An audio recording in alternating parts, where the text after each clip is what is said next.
Here's the thing that makes life so interesting. The theory of evolution claims only the strong shall survive. Maybe so. Maybe so. But the theory of competition says just because they're the strong doesn't mean they can't get their asses kicked. That's right. See, what every long shot come from behind underdog will tell you is this.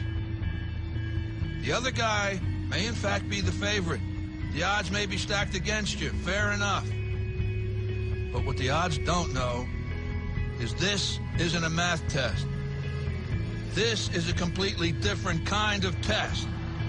One where passion has a funny way of trumping logic.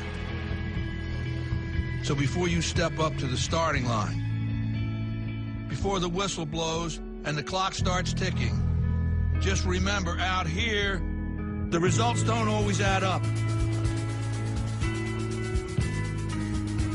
No matter what the stats may say, and the experts may think, and the commentators may have predicted, when the race is on, all bets are off.